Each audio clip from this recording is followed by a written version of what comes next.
Arunnachalla Shiv, Arunnachalla Shiv, Arunnachalla Shiv, Arunnachala.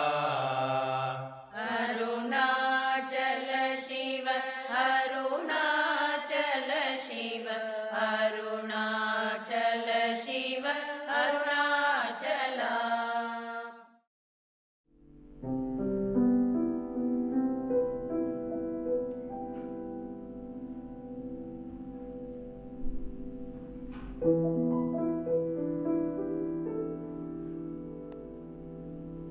This place has always been a major pilgrimage centre.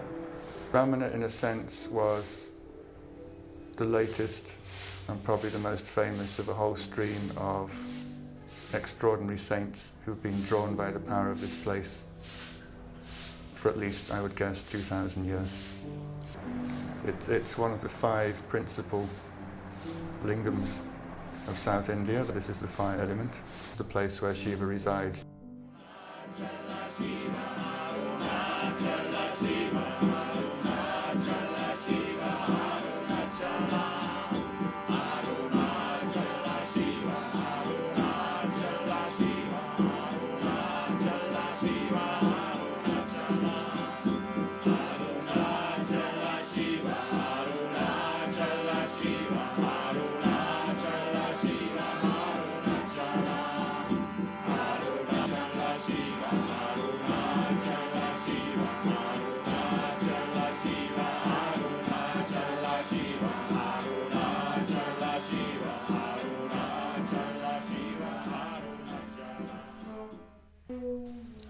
In the last 15 years, there's been an explosion of Western spiritual teachers, many of them devotees of Papaji, who was himself a direct disciple of Ramana. And these people are traveling throughout the world offering satsang. Their message has touched a growing number of Western seekers, and it seems increasingly important to open up the ancient teachings so that this wider audience can understand their meaning.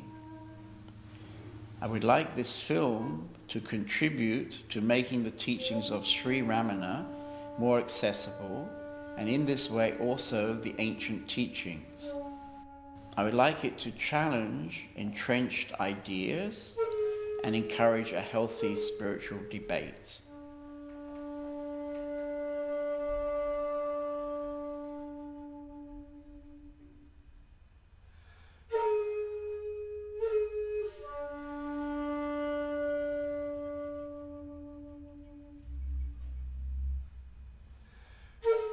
So when Ramana Maharishi was 16, living at home with his mother and brother, he suddenly had an experience where he thought he was going to die. And he lay down on the floor and he accepted that death. And as he lay there accepting the death, he realized that it wasn't the body that was dying. He realized that something was happening which he didn't really understand, and he simply accepted it. This is somehow a rare case where somebody has spontaneously awoken at a very young age without really being in a situation to understand what was happening to him. But it just happened. You can say it happened by grace. But in that moment, he was able to look. He somehow had the wisdom to be able to simply look what was happening and to accept what was happening. And so he would have had a big opening, and we can call that self-realization. And he stayed going to school for a few more weeks until one day his brother pointed out to him, what's the point in going to school when you spend all day daydreaming? And so Ramana thought, well, that's true. So without telling his mother or brother, he took a little bit of money and he went off one morning, and after 3 days came to Arunnachalla mountain.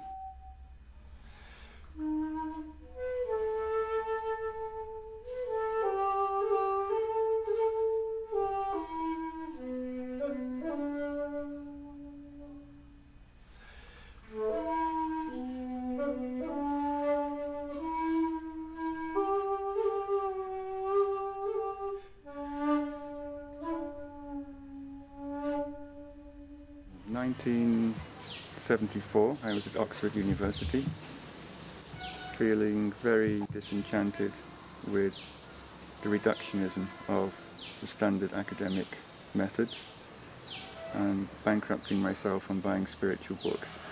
One of which happened to be Osborne's book, Ramana Maharishi's teachings. I think up till that point, I can't say I was seeking anything, I just had an insatiable spiritual curiosity. And somehow reading that book stopped my mind, not because it answered any questions, it just put me into a place where there weren't any questions, there weren't any answers. Somehow being exposed to Bhagavan's words in that book put me in a state that he was directing people towards. I didn't need to ask questions, I didn't need answers. There was just a very, very satisfying, contented silence. If you had asked me about it, I would have said, this man has answered my questions, but he didn't, he took them away. I dropped out of college a few weeks later. I thought there's more to life than reading these books and taking exams on them. I dropped out and became a hermit in Ireland for a while, practiced self-inquiry. I realized that I had nothing to do the next year, and my grandmother had just died and left me some money. And I tried to work out whether I had enough to go to India to visit Ramanashram for a brief visit, and decided I didn't. I think I decided I needed an extra £200 to make the trip. So I just offhand said, well, if £200 arrives, I'm off tomorrow. And the next day, of course, £200 dropped from the sky for no reason at all. So I thought, that's it, I'm off to India. Came for a visit in 1976 and never went back.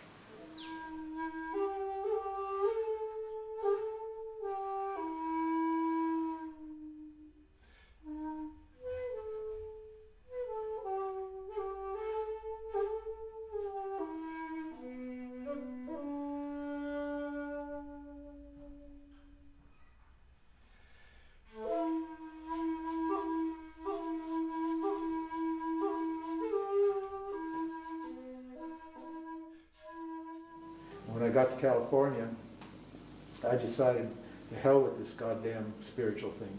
This is absolutely mad. I'm finished. I'm not going to do this spiritual thing anymore. I give up. I quit. And I decided that day that I'd go back to school, finish my degree, because I dropped out just about 6 months before I was to leave, before I was to get my degree. Yeah, there was no doership. I didn't feel like I was doing anything or anything of the sort. I just was this awareness and observing these things happen. And about 6:30, 7:45 in the evening, I was walking up Market Street, and a city bus, an empty, believe this or not, empty city bus pulled up. And there was a hippie driver in it who looked a lot like me. And he opens the door and he says, "Hey, you want to ride?" And I said, "Sure." And he dropped me off. He said, "I'll let you off here." And I thought, where am I? What am I doing here? Nothing. I just started walking. The body just starts walking up this street. It turns left and it enters this little house. I walked in, there was nobody there. And then I walked in through another door and there were about 50 people in a room, all sitting quietly in these seats in meditation. They're all just silent as anything. There happened to be 2 chairs, one in the first row and one in the second row, that were empty. All the rest were filled. And so my body just went in and sat in the one in the second. Just sat there, and I'm thinking, what the hell is going on here? This is very strange. But it didn't matter because I was just completely beyond it all.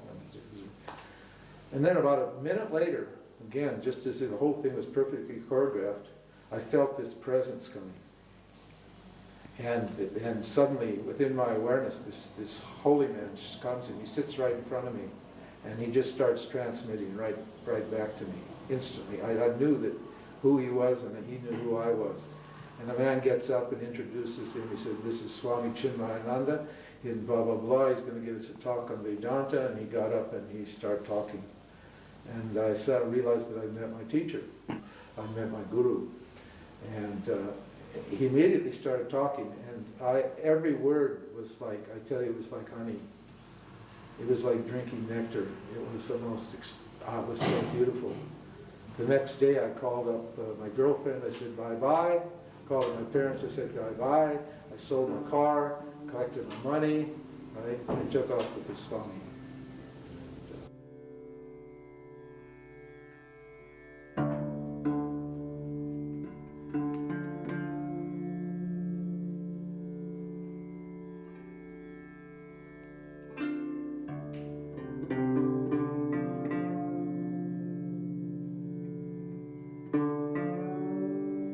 Yes, my connection with him is something that grew out of finding an old photograph of Ramana Maharishi. So when I was with Osho, I rented a room, well, some rooms in an old Indian palace, and the Maharaja of this palace, some 30 years before, was a direct disciple from Ramana Maharishi. So I found an original photo in my room, and this gave me a connection to Ramana Maharishi. In the beginning, I didn't know who it was. Gradually, I found out who this man was. I was very attracted to the beauty of his eyes, the peace in his eyes. And gradually, this photo sort of pulled me in, so to speak. And I gradually put a new frame and gave it an important place in my room. And I found out about his teachings, self-inquiry, who am I? And gradually, Ramana Maharishi had more and more influence. When I went to Papaji, I found that he also had a photograph of Ramana Maharishi, and he sat under this photograph to give his meetings. And I found out he'd been a direct disciple also of Ramana Maharishi. So with this influence, I also came to visit Ramana Maharishi's ashram, and I became more and more familiar with his teachings. And now every year I'm drawn for 2 or 3 months to go to this small town where he was living in South India, at the mountain, the holy mountain Arunnachalla. And I would say now, after some 20 years of having a connection with Ramana Maharishi, with Papaji, with Osho, in a kind of very gradual, a kind of very quiet, delicate, gradual way, Ramana Maharishi has become the most important influence in my life.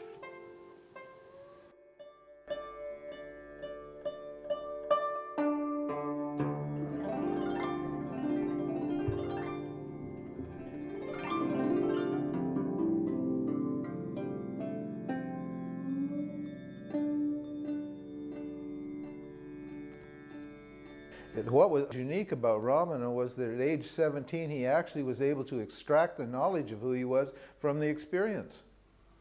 Now the word Ramana actually means what? The actual meaning of the word Ramana means the one who revels in the hearts of everything.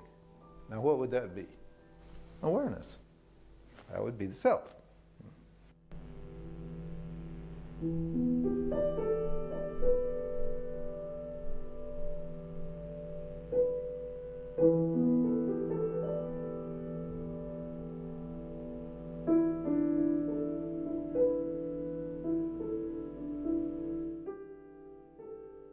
The day he arrived, he threw away all his money into a local tank. He shaved his head, which is a sign of physical renunciation, threw away all his clothes, and just sat under a tree and closed his eyes. And so far as he was concerned, his business with the world was over. Around 1901, he moved up to Virupaksha cave and stayed there for about 15 years. Ramana himself said nothing changed in him from 1896. He said it might have looked like I was meditating or doing some kind of practice, but I just had my eyes closed. Now I have them open. He said that's the only difference.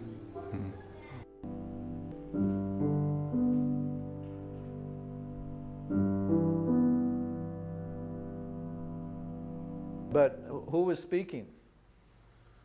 See? Nothing ever changed for anybody forever. Why? Speaking as the self. So if he's speaking as the self, that's absolutely true. But what about that person named Ramana? What about that person? See, the practice is for that person. If that person is not there, then there's no practice being done. But there was a person there named Ramana. He sat in a cave. He was still a person. Now, if he actually realized he was the self, then why would he leave anybody? In fact, if he realized who he was at that time, he wouldn't leave his mother, he wouldn't leave his lifestyle or anything. He would suddenly gain what? All of those things. All of those things he'd see as himself, and there would be no reason to walk away from them. But what's he doing sitting in that cave for 20 years? Huh? He likes caves? If he's so enlightened, he can go home and eat Idlis and play cricket like any normal 17-year-old, enlightened 17-year-old. No, he's sitting in that cave. He must be applying that knowledge to his own mind. What else is he going to do? Huh? He comes out with this tremendous confidence and peace, huh? Because he's knocked down all those desires and all those fears, all of that subjective stuff. He's just said, hey, I'm not doing it. I can sit here in this cave and do nothing. No matter what you tell me, mind, I refuse.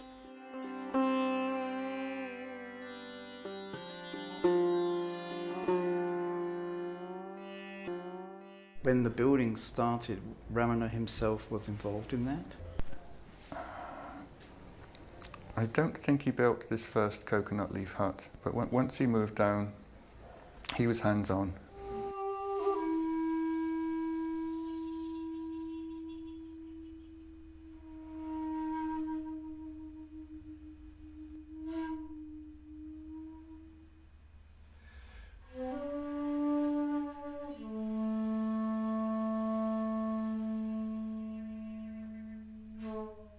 Muruganar was a very well-respected Tamil scholar.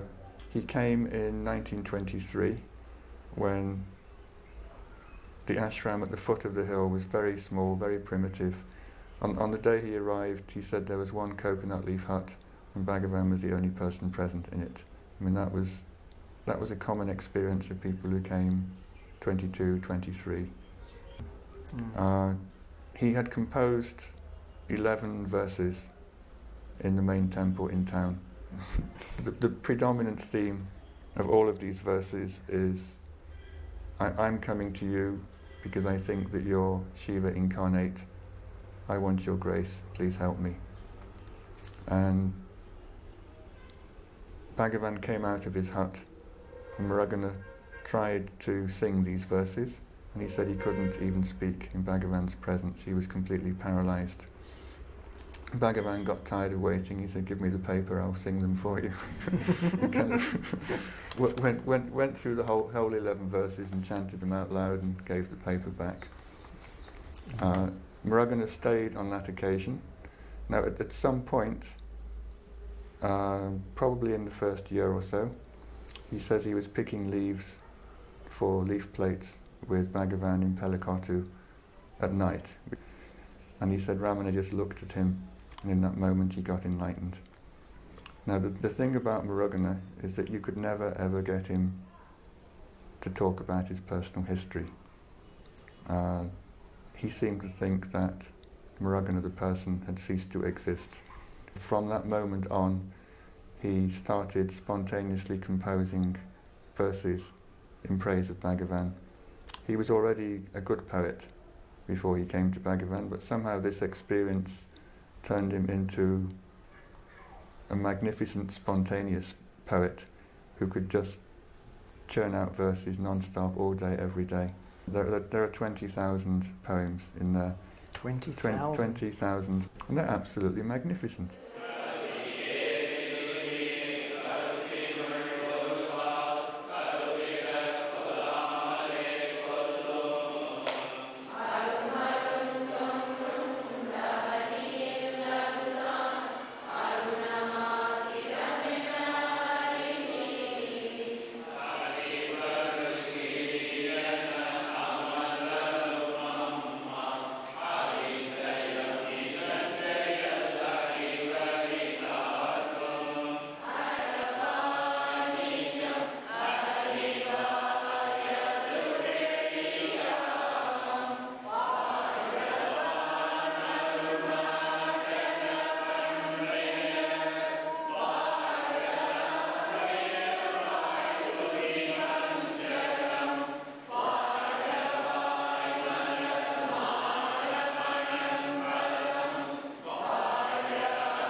I think one reason people really like Ramana, because he was like a regular guy, more or less. I mean, he did sit in his underwear, you know, on a white sheet and do nothing, basically, which is not exactly normal. But for Indian saints of his caliber and his character, that was extremely normal lifestyle for him.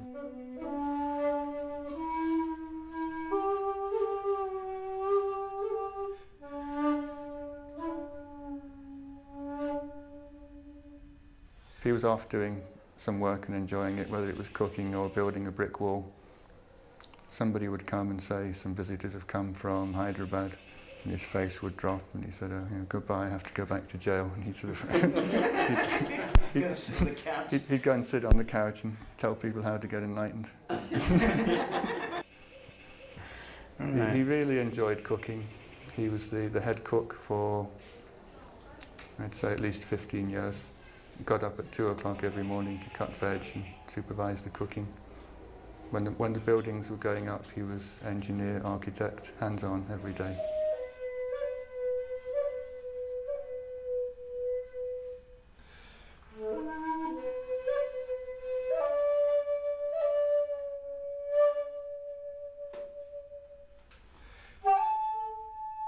Because I think what you've just been speaking about is, in a way, very important in general, because, you know, nobody really seems to know what enlightenment is, but if anybody has some image of it, it is of a man sitting, doing nothing, being very blissful. And what you're describing is completely different from that. It's nothing to do with what you do or don't do.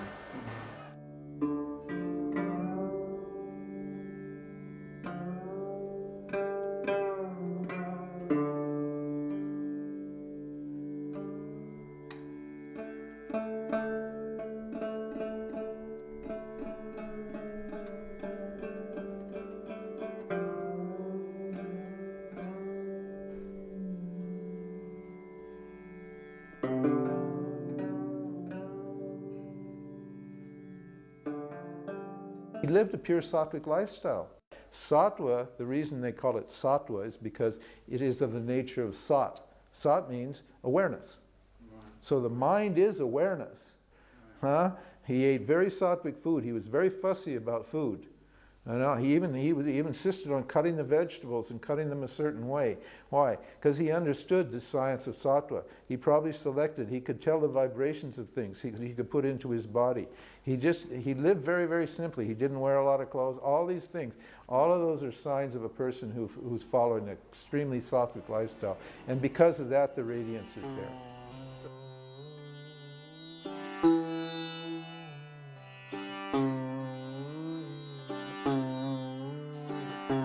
But the people who worked in the kitchen, each and every one of them will say his word was absolute law. There was absolutely no possibility for ever varying any routine that he told them to do. And what he was trying to teach them wasn't cooking or preparing a meal on time, it was absolute obedience to the Guru. So for example, he would bring in some completely inedible, hard, spiky plant and say, boil this, we're having it for breakfast. And you couldn't say, but it's inedible, not even the goats will eat it. You said, yes, Bhagavan. And you had to stand there and stir this pot for 4 hours in total faith that this would turn into something tasty because Bhagavan had told you to do it. The whole point wasn't to be rational or efficient. It was to have absolute obedience and surrender to Bhagavan and do what you were told. So there was an intense frugality that bordered on parsimoniousness. He hated wasting anything.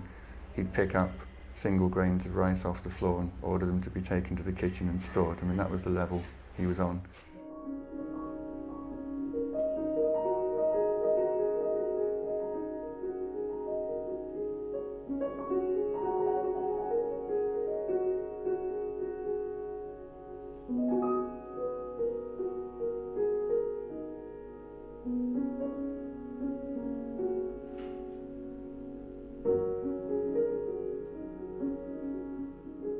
One of the greatest stories of Ramana, one of my favorite Ramana stories was he'd been out during the day and he came back to the ashram at 12:30 And there was a sign on the ashram gate. Ashram closed from noon to 2, and Ramana sat in the dirt until they opened the gate to go in. He was very, very particular about not being given better treatment than anybody else, which was a big issue for many people in the ashram, because they wanted to show their devotion by giving him better quality objects, more food in the dining room, better quality food. I think for several decades there was just a running battle between Bhagavan, who was saying, serve my devotees better than you see and I'll be happy, and devotees who could never accept this and were always trying to give him bigger and better.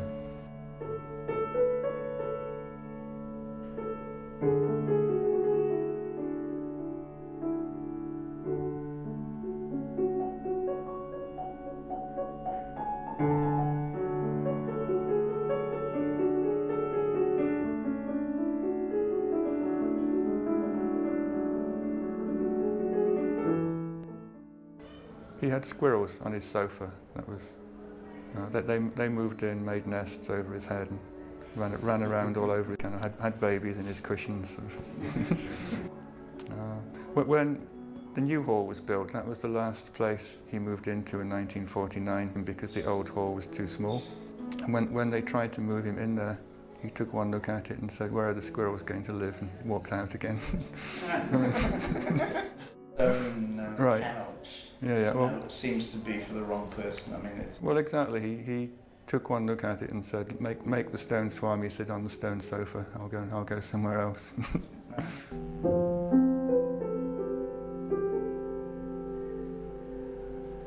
He had a habit of ignoring a lot of people's questions. I'm not saying everyone got a civil, prompt answer.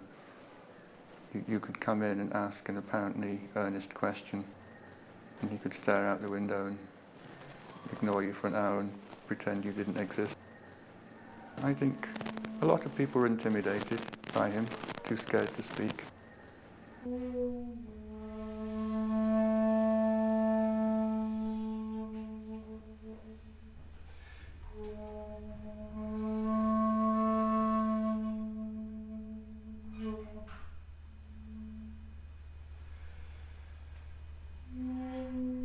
I think it was when he was still up in the cave. Somebody came and asked him what his teaching was. This was 1901. I suppose his basic question is what is reality and how is it discovered? And the conversation developed from there. But they were extraordinarily terse answers, because Bhagavan wrote with his finger in the sand, so that there's a limit to the amount of sparkling dialogue you can have when... Then Bhagavan himself took the longest question and answer version and rewrote the whole thing as a prose explanation of his teachings. And that nowadays is what you buy in the bookstores. Who Am I? It's Bhagavan's own summary of these answers that he wrote with his finger 20 years before. It's called Who Am I, but it covers all kinds of things.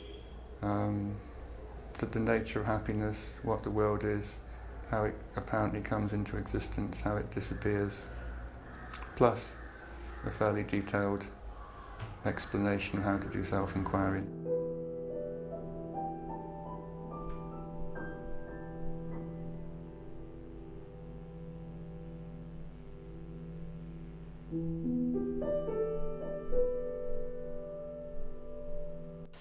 So Sri Ramana became known for his teaching of Who Am I, which in another way we can call self-inquiry. He had the idea that you can constantly keep your mind on the source inside yourself, rather than always externalize it to objects or to people. So Ramana then was asked, what is the means for constantly holding on to the thought, who am I? When other thoughts arise, one should not pursue them, but should inquire, to whom do they arise? It does not matter how many thoughts arise. As each thought arises, one should inquire with diligence, to whom has this thought arisen? the answer that would emerge would be to me. Whereupon, if one inquires, who am I, the mind will go back to its source, and the thought that arose will become still. With repeated practice in this manner, the mind will develop the skill to stay in its source. You see. So basically, if you got very, very quiet, you can even see thoughts arising. It's almost like they come out of the ocean. You know, you're looking at the horizon of the ocean, and you can see these thoughts like little paths that just come out of nowhere, a thought. It's just a thought. And what happens? We take this thought and we say, my thought. And so what self-inquiring is suggesting is that you don't take the thought. You don't take it. And if you don't take it, then it's actually no problem. The thoughts come, the thoughts go, thoughts come, the thoughts go, no problem. It's just something very subtle. When you really see this, you can see that it's an illusion. You can see for yourself. It's not like anybody needs to tell you. This is something you have to see for yourself. Nobody actually can show it to you.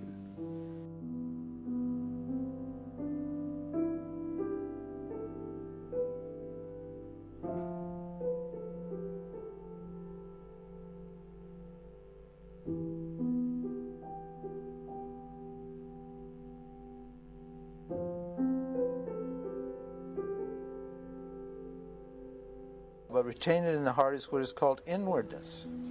Now here's an actor and here's an action going on here. This is what's called yoga. Yoga is about doing and acting and experience. I mean, what I understand, and this is somehow the crux of self-inquiry, yeah? What is self-inquiry? Yeah, that's right. Is that whatever you do, yeah, whether you're sitting in meditation and not much is happening physically with the outer, you're very focused inside, or if you're moving through the world doing various actions, either way, your attention has to be on the self. I am the self. Not I am the doing of this, or I am meditating. It has to be, you have to be focused, on the self. He defines another place self-inquiry as holding the mind on the self. Yeah. And this is what he's talking about here. It's keeping the mind inward and keeping it in the heart, what he calls the heart. The heart, there's another name for the self. You got a problem here is because you got to get rid of the one who's doing the focusing. So, that's right. So he's, that I is not the self. That's the ego I that's doing this. But initially it has to be. Initially it has to be the ego. The ego's got to do it. That's right. And later on, then that I will be let go of. When you say let go of, there isn't anybody to let go of. Yeah. So is it just like a dissolving? Well, the knowledge I am the self destroys it. Yeah, dissolves it.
People think Bhagavan taught self-inquiry as his particular teaching. It would be more accurate to say that he really didn't have any missionary zeal for self-inquiry. Although he did say that sooner or later people have to come to inquiry to get the right final answer to who they really are. But he didn't push anybody. But if you came to him and said, Bhagavan, I'm not doing anything at all, I want to get enlightened, what's the quickest way? Then he might say, do self-inquiry. But you really had to come with a clean sheet. You had to have no history of doing a particular practice for him to say straight away, do self-inquiry. Is he on record of saying that that is in fact the quickest, most direct way? Yes, yes.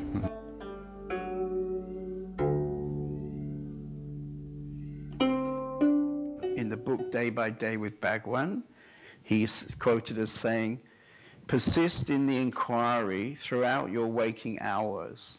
That would be quite enough. If you keep on making the inquiry till you fall asleep, the inquiry will go on during sleep also. Take up the inquiry again as soon as you wake up. So this is like a constant remembering, constant remembering. So we could say that for self-inquiry to really function well, you need to have got a quiet mind, a still mind from spiritual practice, you see.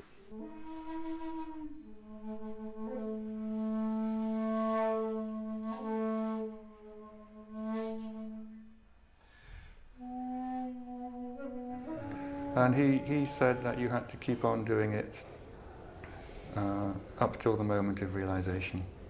It wasn't do it once or do it for an hour a day sitting in the corner. He didn't even approve of it as a sitting down practice. He said if you're a beginner, then it's good to get started, to sit in the corner and close your eyes and do it just to get the hang of it. But once this quest is underway, then he said you do it all day. Whatever you're doing, that question should be there all the time.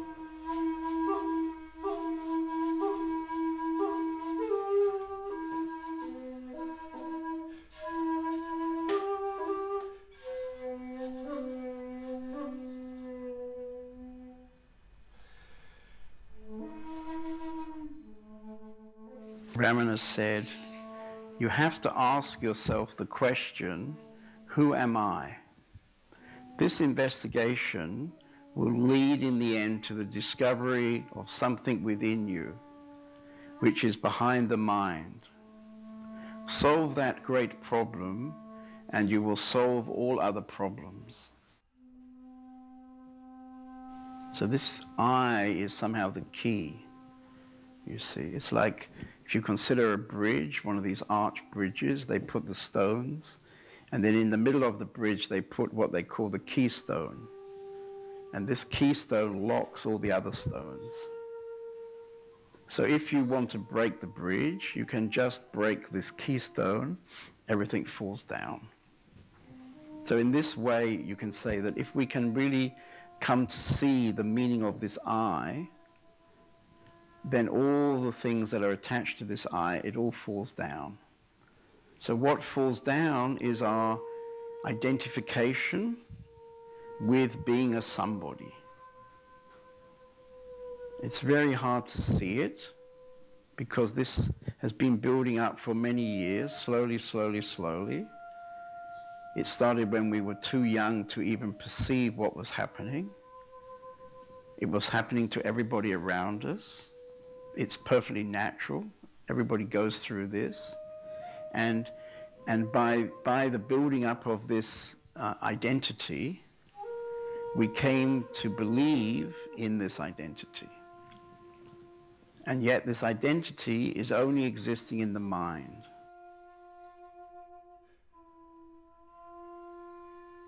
We call this identity me. Right? And every moment of our life, we are talking from this me. So I'm doing this, I'm doing that, I'm going to do this, I did it last year. I. So who is this I? And Ramana is saying that if we come to understand the meaning of this I, then everything falls down. And of course, every thought is coming to me. I'm always the one. It's always me. So when you ask yourself, who has this thought arisen? Who is sitting in this chair? Who is talking? It's always to me. It's always me.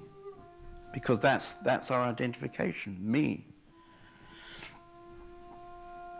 And so once you come to this first question, or first answer of me, you then ask, who is this me? Who is this me?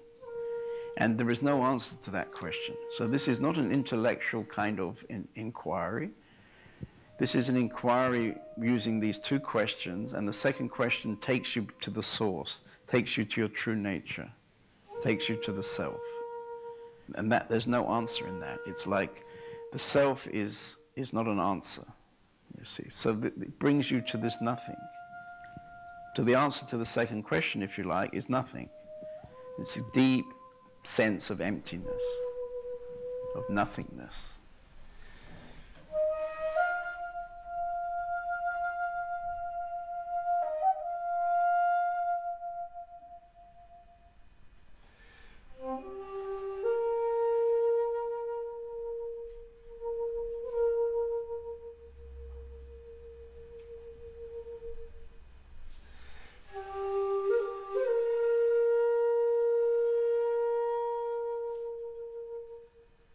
The nicest analogy that Ramana gave out was having a cow in a stable with the door open. He said the yogis beat their cow and make it go into the stable and lock the door, and the cow's very angry and is always trying to break out. He said, my technique is to leave the door open and then follow the cow around with the grass and slowly tempt the cow back into the stable, fill the stable with grass. Sooner or later the cow realizes it doesn't need to go out to eat grass because there's plenty of grass at home. So it sits contentedly in the stable, munching its endless pile of grass and doesn't go out anymore. So this whole process is taking the mind back to its source and giving it the experience of peace and happiness in its source with such regularity that finally something connects and you think, well, I'm better off staying there. Why do I need to go out for my happiness, for my joy, for my peace? There's far more of it back here, and every time I do go out I just get into trouble. I may as well stay at home. It's getting enough momentum, enough repeated experience of that place inside where you experience that peace, that joy, to realize there's no point going out looking for it anymore. And in that very moment when you realize that there's plenty of grass at home, and therefore why would I go out, you could call that awakening? Understanding that the notion of being better off at home belongs to the I, and that I has to go.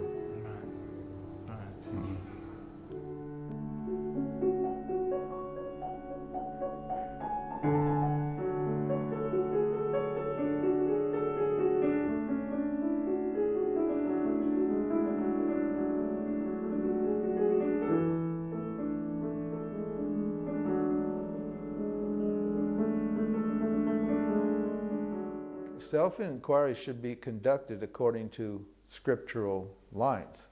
We need a means of knowledge. The means of knowledge is there to direct our inquiry. I may have a pure mind, but I don't know how to ask questions or how to analyze myself or how to operate this means of knowledge myself. Because self-inquiry isn't asking a question. It's a questioning attitude. It's a thoughtful questioning attitude, but it's not asking the question, who am I? The reason it's not asking the question, who am I, because who am I is already known. Everybody in the spiritual world knows their consciousness. I'm not short of knowledge about who I am. Now I may be short of confidence in that knowledge, which is an entirely different thing. And I can gain that confidence if I can do an inquiry properly. I can gain the knowledge of who I am.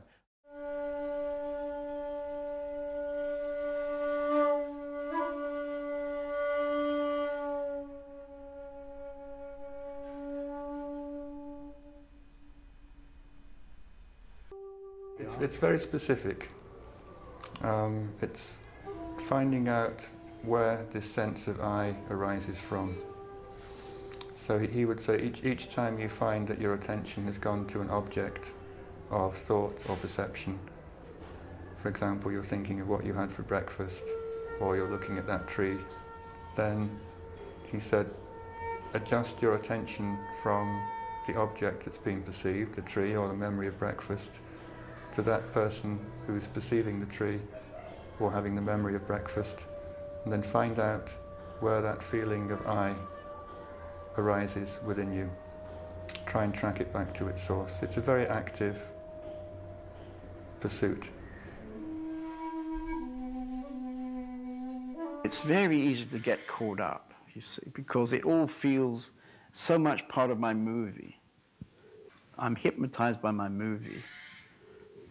When you're really hungry, what do? You go to the kitchen and get some food, you know, or you know, kill a kangaroo or something. You know? So, I mean, that's not what we're talking about. You know, that's like something real that happens in the moment. Yeah, you get thirsty and you drink some water. You know? But very often what happens is that we're thinking about food, you know. We think about, wow, wouldn't it be nice to have some cold ice cream right now, you know?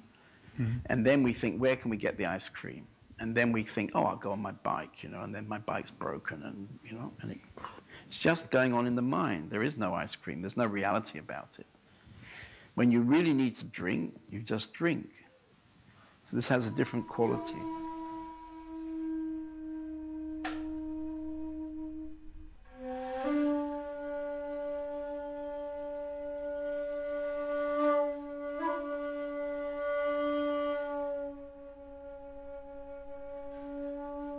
When you look in the dining hall now at the photographs, it's clear that there was a small group which gradually expanded as the 30s and then the 40s, but mostly men, and all looking powerful and serious, one might say. Right.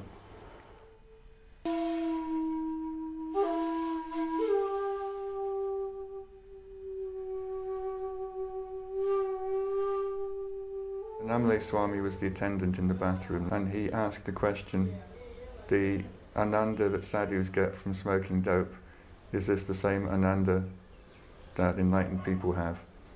But Bhagavan laughed, and then he kind of imitated a stoned sadhu and kind of staggered around the bathroom saying, "Ah, Ananda, Ananda, Ananda," kind of pretending to be a inebriated sadhu. And just at the right moment, he kind of lurched onto Swami and gave him a big hug. And in that moment, Swami said he lost all consciousness of the world. He just said he was aware of the self in that moment, and the world disappeared. And that Bhagavan himself abandoned him in the bathroom and went back to the hall. And when he came to, he was just standing by himself in the bathroom. And he said he knew in that moment his career at Ramanashram was over. It wasn't a question of Bhagavan telling him anything. He went back to his room, cleared out his stuff, took his keys, gave them to Chinnaswami. Everyone was absolutely amazed that this was a man who worked, 12, 15 hours a day, non-stop for 12 years. Had no quarrels, no fights, there was no reason for him to leave. He just handed in his keys and said, "I'm off to meditate in Pelakottu." And of course he went to Bhagavan and announced his decision. This is something interesting. It was very hard to get Bhagavan to give you a decision about what you wanted to do. What he wanted you to do was make the right decision and tell him, and then you would show some sign that he'd approved.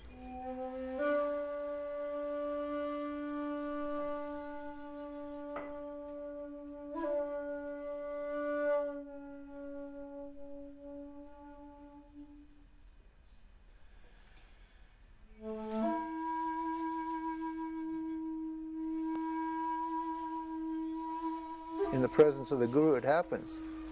Now, in the presence of the Guru, that's a tricky kind of thing. How does that work?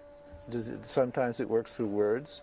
Sometimes it works by just sitting there and observing the Guru and seeing from where the Guru sees, and seeing how the Guru operates his life from that position, and seeing that you are that position, and then you start operating your life from that position, and suddenly you see that there's nothing to do and you're free.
Is there a difference between awakening and enlightenment?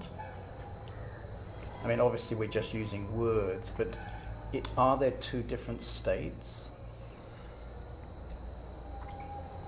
I would say the self is always the same, and the self, being aware of itself, is always the same. Now what can happen is a temporary suspension of mind, so that there is a direct experience of the self, but I think that is at a very subtle level. The I is experiencing the self. So it's not a full experience of the self, it's a dualistic experience, preview of forthcoming attractions, if you like. It's a deep experience of knowing what the self is like, but it's still mediated through an I. And while that I is there, then full enlightenment isn't there.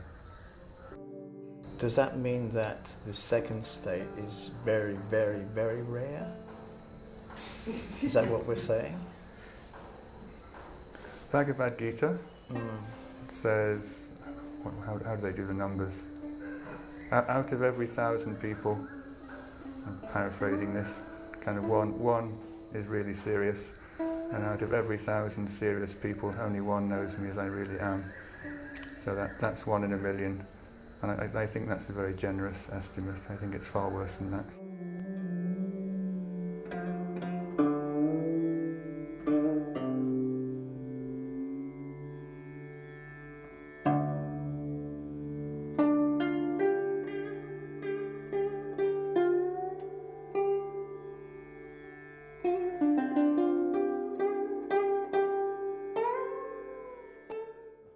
I've met many enlightened people in India who are as luminous as Ramana. They just aren't famous.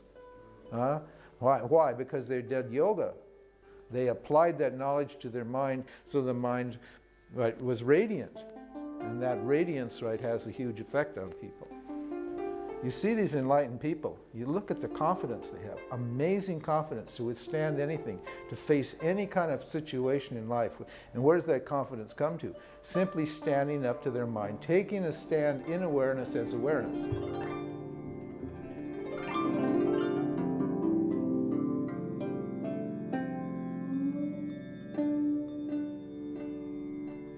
Well, Ramana said there's 2 indications that somebody might be in this state. And he said the peace you feel in their presence and the equality they display to all the beings in their vicinity. But he said these aren't proofs. He said these are only indications. He said if you're in that state yourself, then you just need to look at someone and you know. And if you're not in that state, nothing they say or do can be held against them as a disqualification for being in that state.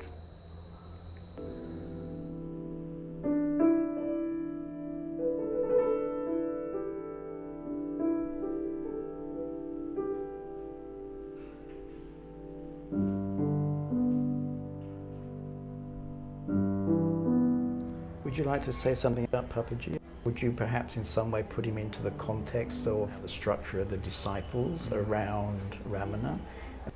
And he was saying that the experience of the self needs to be confirmed and corroborated by a master. And that's what happened when I met Bhagavan. All the dialogues that took place when he encountered Bhagavan related to this problem Papaji had of seeking some kind of external vision of Krishna which would give him an ecstasy, whereas Bhagavan told him what comes and goes is not real, only the self is real, it never comes and goes. What use is a God who comes and goes? Stay as the self. So, in a sense, what he received was the destruction of his desire for an external form of God to give him ecstasy. He didn't receive anything new, he didn't become more enlightened. Somehow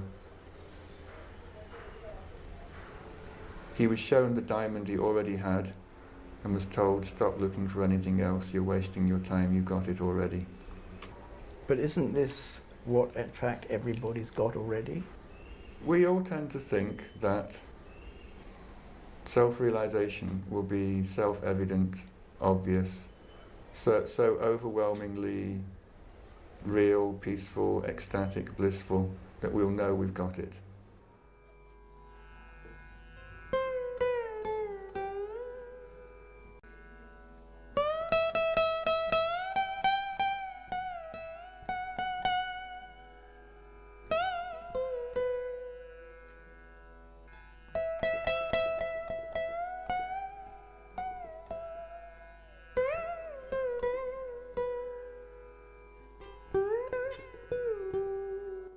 If we look at this influence in the world at large, which I do believe is there, that there's actually a lot of interest in Ramana Maharishi and his teaching.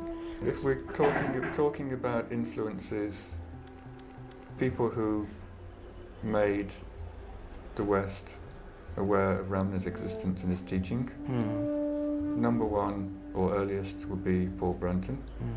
Probably for about 20 years his writings were the principal reason why people came to Bhagavan. You could say in the last 10 or 15 years that out in the greater world there's more and more interest in Ramana and his teaching. I think he's very much an iconic figure. Somehow he's the yardstick by which other people measure their status in the spiritual world. He's just he's an emblem, in a way, of everything that's best in Indian spirituality. I think there's some truth in that, yeah. He's a sort of spiritual emblem, and the emblem is this man lying on a couch, silent, beautiful eyes. And so the way you describe him, I think, is very important. When a more rounded picture emerges, then that image of him as this sort of icon in silence, you know, onto which you can almost project what you like, that's going to get changed, because he obviously said a lot of things which actually might be things that people don't want to hear.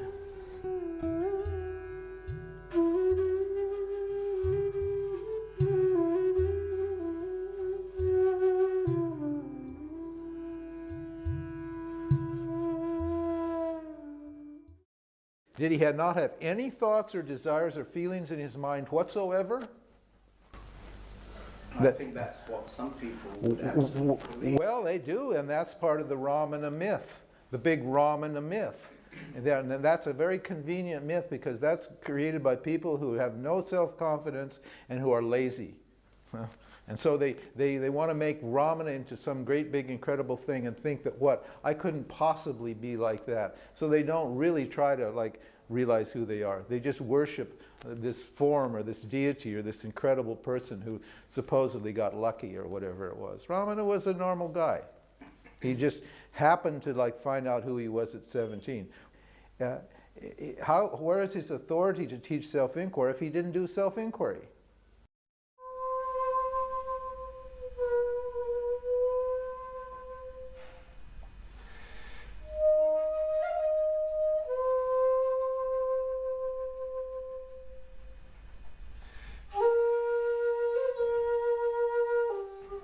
There's a very biased record available of what Ramana is like. The books that you get in the West tended to be written by, you know, the lawyers, the doctors, the people who had writing talents who could find a publisher. So they tended to describe their visits to the old hall where Bhagavan sat and answered philosophical questions, told people to do self-inquiry or told stories. The people who worked in the kitchen were for the most part illiterate, so they didn't really ever get round to writing books or telling their side of the story. So in a sense, yes, it's a one-sided image of Bhagavan. Everyone I've spoken to who knew Bhagavan personally has told me the books give a misleading picture. They just don't tell you how strict, how severe, how randomly angry he got. People sit down and they write down, I walked into the hall and he looked at me and I was in peace and bliss. That's right. And somehow they cross out the 25 occasions he screamed at them don't get reported. So, I mean, Lakshmana Swami told me this, for example. He said you just never knew who he was going to turn on, for what reason. See, at each particular moment, he's reacting to what's going on in somebody's mind. And if I start screaming at you, people will think, well, what did he say, what did he do? But with Ramana, it's what's in his head in that moment. So what was going on externally is often nothing to do with how Ramana is reacting to you. He's seen, felt something that's going on inside you, some attitude, something. And quite randomly he would just look at someone and really abuse them for nothing they'd done, just something he could see in that man he needed to be abused at that moment. Lakshmana Swami said he was watching Bhagavan walk across the courtyard by the dining room, seeing a man from Madras feed puffed rice to a peacock. Now that should have scored some points with Bhagavan. He liked people taking care of the animals. He just looked at this man and screamed at him and said, go back to your court in Madras, you don't even know how to feed peacocks properly. What was going on? Who knows? Something was going on in that man's mind as he was feeding the peacocks, and Bhagavan screamed at him. People tell me this is what happened all the time. But the thing that's interesting for me, you see, is that the picture you're painting now is much more like the picture that I personally have of Papaji, right. and the picture one gets of sort of Zen masters, the way they treat their disciples. Yeah. And this sort of idealistic picture of the silent man on a couch with beautiful eyes suddenly is really only a rather faint kind of impression about him. I think probably he was that very rare conjunction of saint and jnani.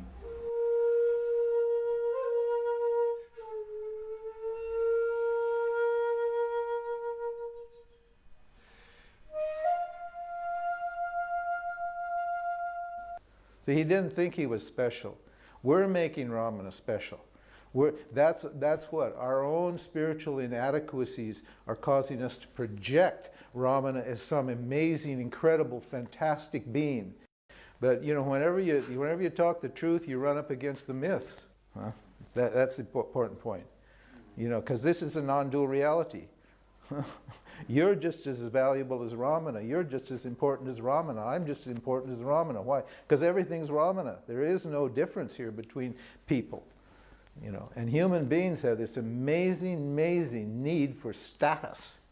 You know, they just continually, they're always in this dualistic thing. I'm better than you. This one's better than that. We try to organize our whole existence on the basis of small up to big.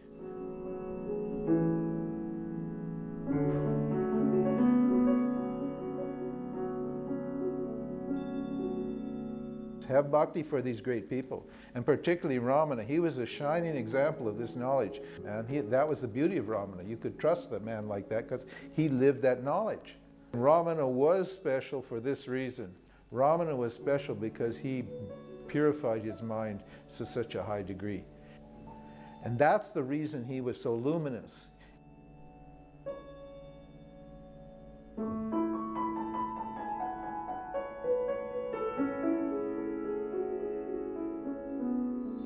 I think that the key word with Ramana is a Sanskrit term called sankalpa, which means It's translated as will or intention.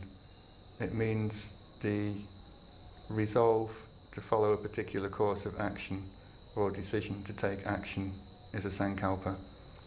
And he said that's what separates the enlightened person from the unenlightened. He said the unenlightened people are always full of sankalpas. They're full of decisions about what they're going to do next, how they're going to plan their lives, what's going to happen next, how they change their circumstances to benefit the most in the short or long-term future. He said the true jnani has no desire whatsoever to accomplish anything in this world.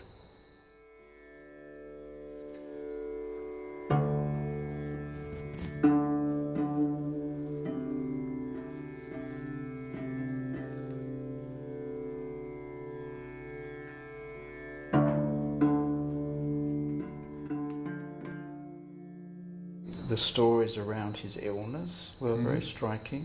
The fact that, you know, he had some small cancer on his arm and he never gave it much interest to be treated. He did have the best Western medical treatment, but it was a malignant growth and kept coming back. You shouldn't get the impression that he wanted any of this treatment. His unwavering comment when people asked what to do was do nothing. He had everybody, allopaths, homeopaths, nature cure, Ayurveds, they all came one by one. And it was simply, he accepted their treatments because he felt they needed an outlet for their devotion. He didn't really have much interest in whether they succeeded or not. He let everybody one by one play with his body. And in a sense, what you just described is the way he led his whole life. Yeah. He basically let his whole life happen. Right. Some village herbalist came along, made a concoction of leaves and put it on his arm. And the high-powered allopaths were horrified and thought they were losing time while this man's bundle of leaves was kind of rotting away on Bhagavan's arm, and compelled the ashram manager to take this poultice off so they could get back with their scalpels and their radium. And Bhagavan accepted their decision, even though he'd agreed to have this poultice on. So he took it off and he put it on the neck of somebody who had a cancerous growth on their neck and said, well, let's see if it does you any good. And that man got better and Bhagavan died.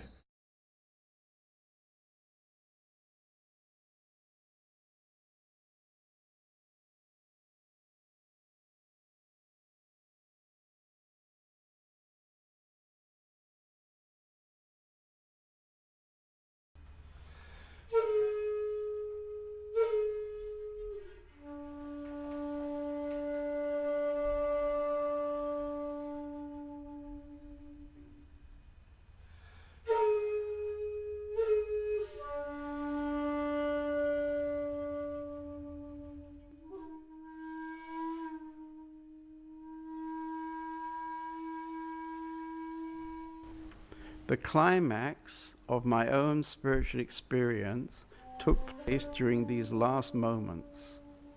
As I stood in that small room, everything became shadowy, enveloped by invisible pure awareness. There was not the least feeling of separation from Bhagwan, or even the least vestige of sorrow on his physical death. Instead, there was a positive ecstasy and an elation of spirit, which was nothing but the natural state of the self.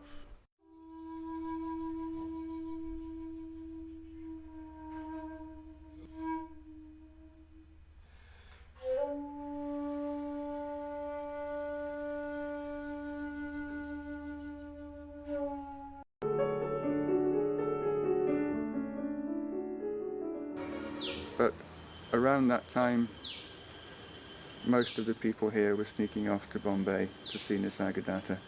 Like, he was the big thing in those days. So I went off to see him. He would encourage you to speak when you came. There was no hiding at the back. If you were new, you sat 6 feet in front of him and he started harassing you on day one. A little bit polite to begin with. What's your guru? What have you read? What's your practice? He'd make you talk about yourself. So you had to reveal where you were coming from. And then, in a very elegant, forceful way, he was completely uneducated, I think third standard dropout. He would convince you that everything you'd thought, believed and practiced up to that point was a waste of time. I mean, don't ask me how he did it. I mean, there were professors, there were brilliant academics who'd just come in and be totally destroyed by this man. He'd give you this experience as you were talking to him. He'd demolish everything you thought believed, and then you could see it on people's faces, like, you know, what's true? Is it this experience or all these ideas I've had all my life? And then they would drop, and you'd accept that the experience he'd given you was the truth, and that all the ideas you'd previously held were worthless and should be thrown out. And he called that moment getting the knowledge. I mean, he had a strange vocabulary, but he said, once you've got that knowledge, that's it. Then you're ready for a further absorption into the self.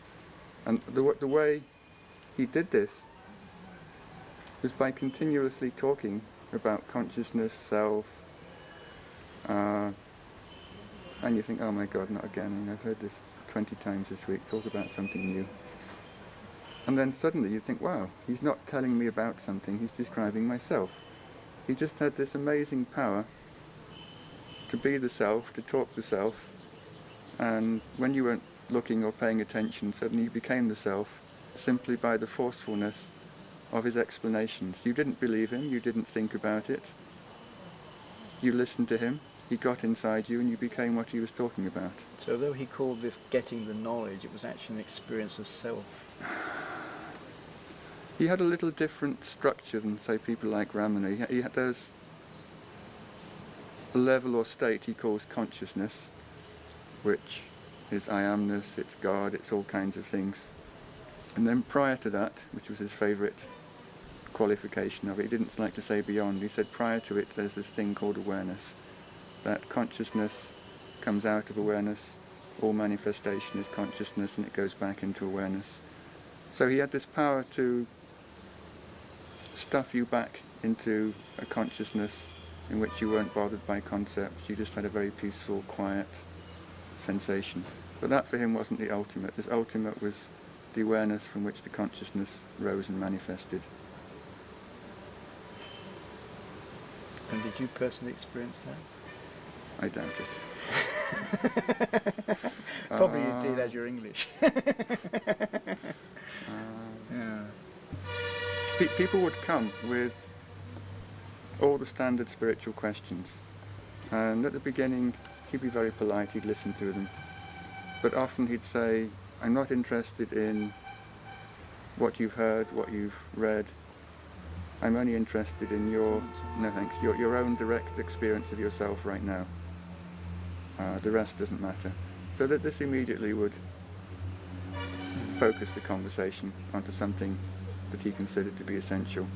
So within this very narrowly prescribed limit, he would let you talk for a little while. And then, after he'd done his number on you, after he'd demolished your beliefs and got you flying, that then he'd introduce a second stipulation. And he'd say, I'm not prepared to answer any questions that assume you're an individual person inside a body. That for me is a totally wrong hypothetical assumption. I'm not going to waste my time answering hypothetical questions. So immediately you had nothing to say. You can't say, how do I get enlightened? Because he'd say, what I? There's no I there. So if you didn't register the implications of the statement and started asking, he just proved to you that every question you could possibly think of assumed there was a you trying to get somewhere. So he said, if you want to talk about consciousness, what it is, how it manifests, how you experience, fine, but don't ask me questions that assume you're a person. I don't accept that premise. So that effectively shut everybody up. Well, it sounds, whatever, he was obviously a very powerful influence, but then you came back to Ramana Ashram? Let's think. I stopped going when he got very sick. I didn't really like to see him getting old and die. He had massive throat cancer. I kept having dreams, actually, saying, why don't you come, why don't you come? I remember waking up in the middle of the night one time and thinking, is this just wishful thinking? You know, is this a message from him? Should I go? Dozing back to sleep, and suddenly he appeared. I just told you to come. Why don't you believe me? And I'd wake up again. Somehow I didn't go. I just didn't really feel the urge to go back. I felt satisfied in a way. You were here in the ashram? I was here at the time. I mean, the last talk I'd had, there was a sense of completion. We had a very good talk. I think it's actually in Prior to Consciousness. I only found this out last year, about what I understood about Ramana, what I understood about him. He didn't like people hanging around. He liked people to come, get what he had to show them, reveal to them, and go away. He had a little room that would take maximum 40 people. So if you tried to hang around, he'd generally kick you out after 10 days and say, you know, new people coming in, last in, first out, whatever it is, and it was your turn to go, you went. But he wouldn't leave me alone. I think all through the 1980s and 90s, he'd keep appearing in my dreams, and in a way that no other teacher ever has. Not casual dreams in just everyday situations. It'd always be very, very strong satsang format dreams. I'd be in his room, he'd be giving me some good teachings. I think they went on 10, 15 years after he died. He caught hold of me in some place.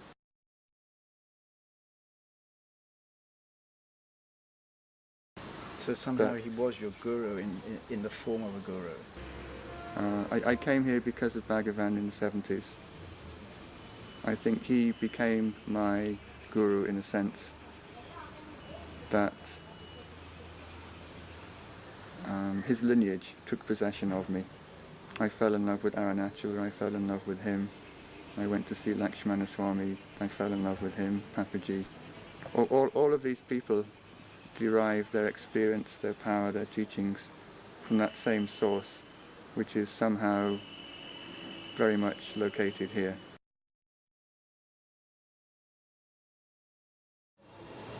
I was making a book about the way that Bhagavan's power and presence had affected people. Annamalai Swami's book was an outgrowth of that. So somehow the original book got shelved. I wrote a whole book on Annamalai Swami because his story was so good. And when I went to Lucknow to interview Papaji for this same book, the same thing happened. And instead of making one chapter to fit in a book, I ended up writing several books. 1,500 pages about him. And it took me several years. And I've only just got back to the original project.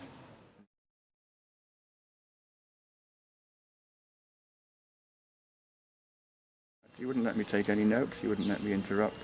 It took about 2 hours. And his final summation, if you like, to give it some relevance, he said, that's the question I should have asked when I was 8, this who am I question. If I'd asked myself who am I once when I was 8, I wouldn't have wasted those next 25 years. And that was like his very roundabout way of answering that question and telling me his life. Then he had to rush off to Hardwar. He came back, I think I had maybe a day and a half. And he just wouldn't give me time. So the morning my train was leaving, after breakfast, I just went up to his bedroom door and banged on the door. And I said, you've got 1 hour. Either we finish this up or it doesn't get written. I don't know when I can come again. I have to be back. I'm not missing this train. I'm leaving in an hour. Take it or leave it, you know. You said that to Papaji? Yeah. It's like, perhaps you were a little naive in those days. he appreciated directness. And he said, okay, come in, sit down. And I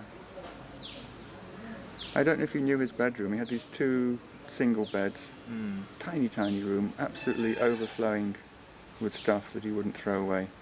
It was like some weird science fiction movie where every day kind of the walls kind of come in a bit closer. Like he had all these kind of closets lining the walls. He'd have, 5 years supply of dried fruit and nuts in one, kind of 10 lifetime supply of dhotis that people had given him in another.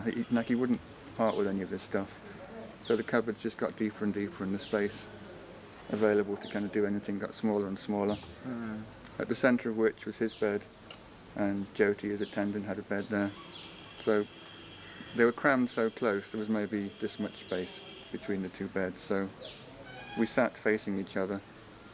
I mean, there wasn't room to have knee on knee like this, so we were kind of interlocking, and he'd sort of lean forward like this, so we were kind of eyeball to eyeball, like noses almost touching. I mean, it didn't matter if I sort of leaned back a bit, he'd kind of lean forward a bit more. And I started asking, I said, well, you know, you said this, but that doesn't make sense. So all the usual boring journalist, clean up the mess questions, of which he had absolutely no interest in answering. He was off on some strange thing about prakriti, which I didn't understand. But he was kind of looking at me, like totally unblinking, unwavering eyes. And there was a little corner of me that said, you know, pay attention. This is it. You've got 60 minutes to get this guy to spill the beans. If you don't get something sensible out of him, you don't get this chapter written. So there's like one little corner of David the journalist kind of keeping two nostrils above the water. And the rest of me was just getting totally blown away.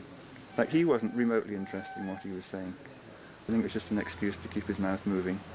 It was basically like nose to nose. He was just kind of glaring at me. Finally, I just couldn't hold it together anymore. I couldn't be sensible. I couldn't ask questions. And I thought, well, he doesn't want to answer them, so why even bother? We looked at each other for a while. And I think in that moment, it's like I knew who he was in that moment. And we just sort of sat there, totally quiet, totally blown away. And in the end he said, well, you came here to find out who I was, now you know.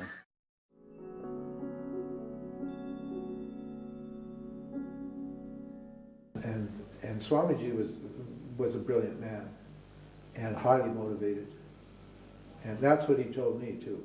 He said, just sit down, shut up, pay attention, and we'll get you out of here as quickly as possible. That was how he talked. He was not sentimental. He was not an emotional or sentimental person. Sit down, shut up, pay attention, and we'll get you out of here as soon as possible, because you're taking up space that others can use. That was his idea. So there was nothing, you know, he didn't want me being a devotee or anything like that, or serving him. He hated that idea of being service to the guru and so forth.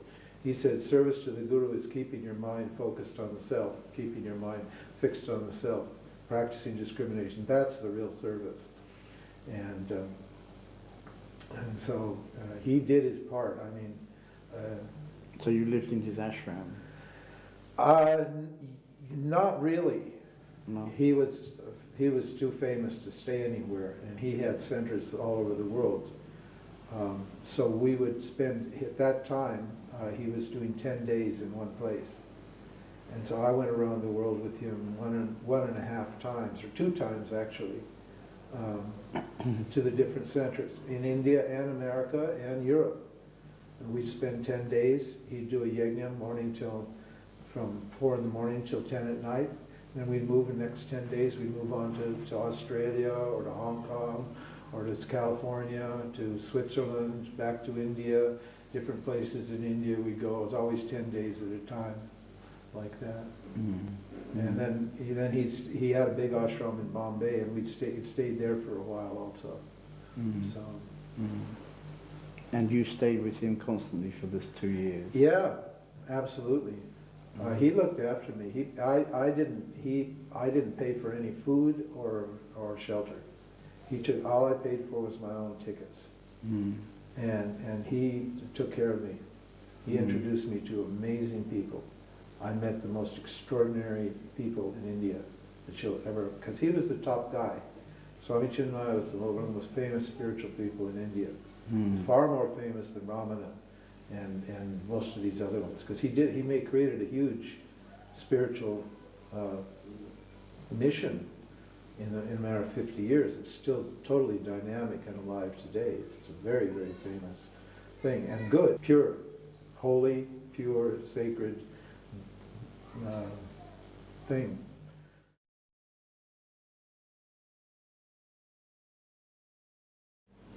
And that's what the teaching gave you in this 2 years. It brought you to some moment, perhaps, maybe a simple moment when it was just seen like that. Absolutely. I was sitting on the bed in the ashram, staring at the wall one afternoon. All right. And even though I knew it, at that moment, it just became crystal clear. It was not a big event. It was a complete non-event. It was just absolutely, totally understood, without any shadow of a doubt. And from that moment, that finished me. That's why I didn't write any more in my autobiography. Right. What's more to write? What more is to write? Right. You see, because the person who had all those experiences ended, and it didn't continue on.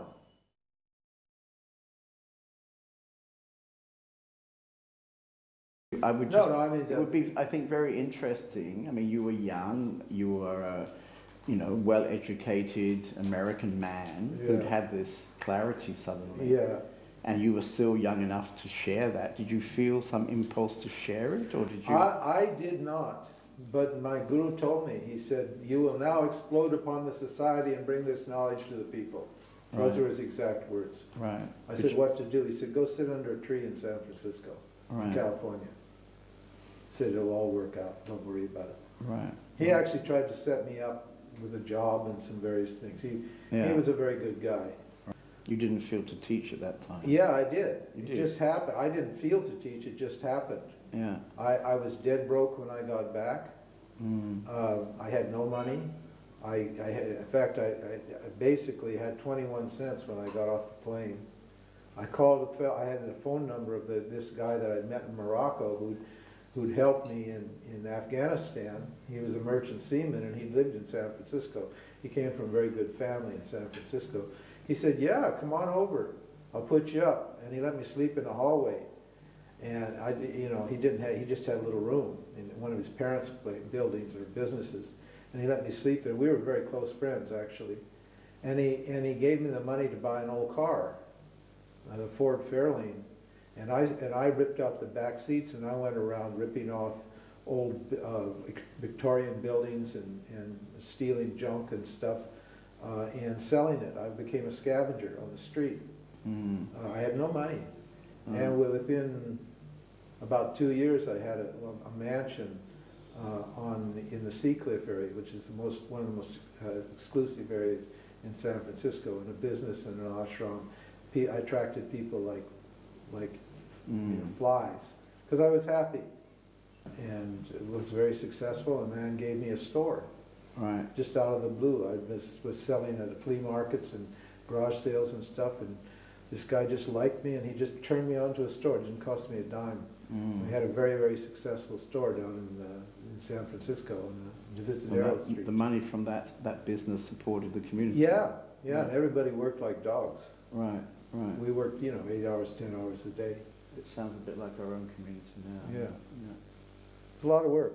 Yeah, it's a lot of work. I mean, when you said what you just said, of course, it rings a bell inside Ferdinand. Well, sure. Anytime you involve yourself with people and money and all that stuff, you got to work. Yeah. And so there was something missing that you felt you had to find? I think already since the end of my teenage years, I'd had a very strong question. I remember when I was a teenager that very often in the late evening, I would end up sitting with my father and having long conversations, long debates together with him, far into the night. And they happened very often. And I can remember those debates as a kind of exploration. I was very much interested to understand about life and people and so on. And out of all of that talking, I was left with some kind of question. And it was a very strong question which gradually increased during my early 20s. But I didn't know what the question was. And I had no idea what the answer might be. But it seemed to be something to do with not really fitting, not really feeling that, this is my life, this is where I want to be. And so when I became an engineer and realized that also wasn't what I wanted to be, I went through a few years where there was some chaos and confusion. while I was sort of desperately looking for somewhere where I would fit.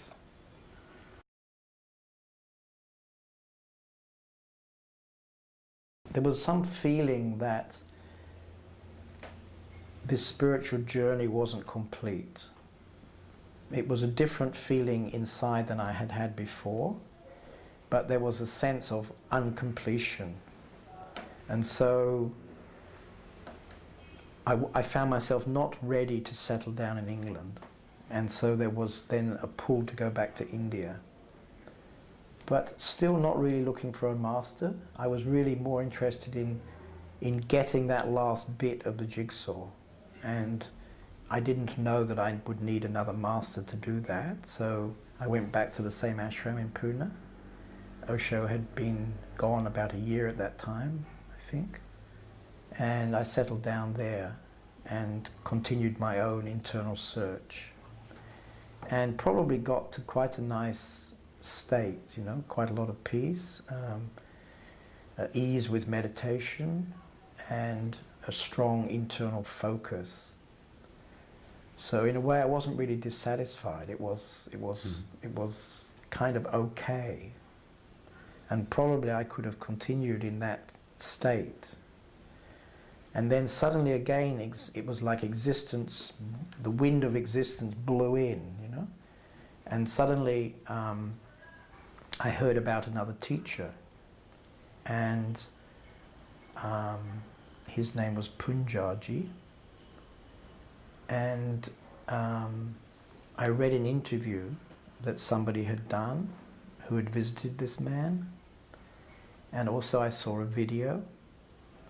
But the real clincher was that I started to notice some people who'd coming back from visiting this master, and I felt an amazing transformation had happened with these people. There was a real glow, a real kind of internal smile from these people, which really touched me.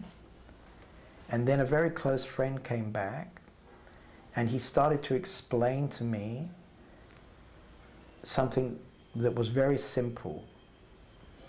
And he was very excited by his realization of this understanding. And he was explaining about the I, how we had become so conditioned and attached to a certain idea of ourselves. And that he tried to show me that if I could see that, and if I could let that go, then I was free. And this was very exciting and unexpected, because in a way I had left enlightenment as something kind of far away, a little bit unattainable. And suddenly this close friend was telling me with a lot of excitement that it was really obtainable right now. I just had to see this simple truth, which I didn't quite see. He tried to explain it to me, but I didn't quite get it. But he gave me the final push to go and see this master. Which you did. Which I did. In Lucknow, in India? Yes, I went, I was still with this Russian lady. We'd been about 2 years together, and we went traveling in the north. By then our relationship was a bit rocky, but we were both interested to go and see this master. And so we went to Lucknow. We arrived in April, I think it was, very hot, incredibly hot weather, and didn't really know how to find the master. In a very stupid way, we got on a bicycle rickshaw, telling him to go to a certain area of town. He bicycled off into the sunshine for, it seemed like, ever and ever. And when we couldn't stand it anymore, we were completely hot, sweating. He was apparently half dead with his cycling. I just basically said, stop, you know, stop. We can't look anymore, stop. And there was this incredible moment, because as I got off the rickshaw, my eyes met the name on the gate of the house, and it said Punja. And so in that moment, I thought, wow, this must be the house, you know, this must be the place. And 1 second later, as I looked up at the house, Punjaji himself was walking down towards the gate, and I was walking towards the gate, the other side of the gate, and we just met totally naturally at the gates. And before I could get my breath and collect my wits, because it was all happening, it all happened so suddenly, he was saying to me, you know, where are you staying? You know, where are your bags? You know, what can I do to help you? So we had this very beautiful meeting, very spontaneous, very unexpected meeting. And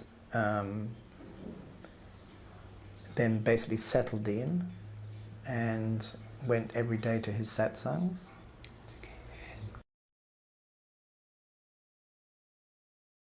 Coming back to Europe wasn't so easy. I hadn't lived in Europe for 18 years and I had lost contact with my friends. One of my ideas was that I would go and live close by my parents because I hadn't spent time with my family for 20 years, something like 20 years. And but they didn't want me to. So that was the first of the, you know, the destiny in a way, because they didn't want me to go back to England and live near them. And so I didn't really have any other idea where to live. And so, in fact, existence took care of it all, because I met a French woman and I had told her, well, you know, I really don't know where I'm going in Europe. I don't know how to start.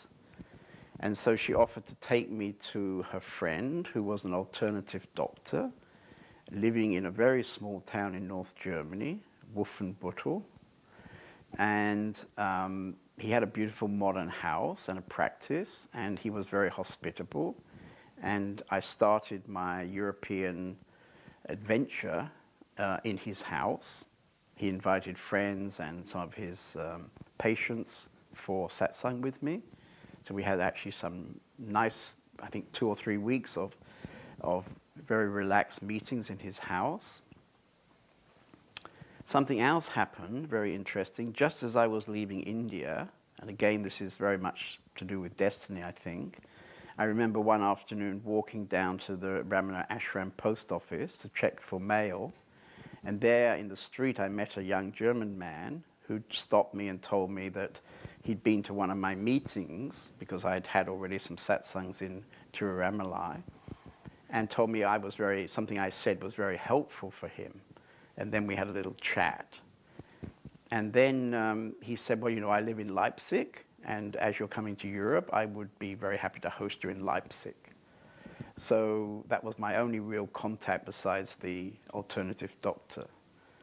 And so after maybe 2 or 3 weeks of being in the doctor's house, I was invited then to go to Leipzig.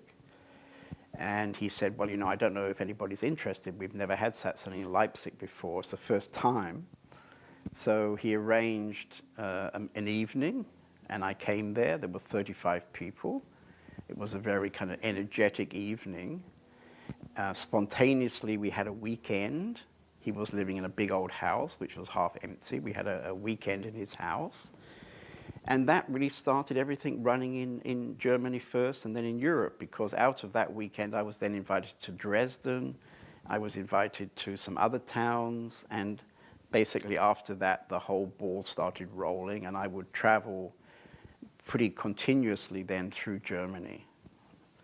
I remember, you know, I had a big suitcase. I became Premananda with the big suitcase, and I used these beautiful German trains, and I spent nearly the whole year traveling from town to town and giving meetings.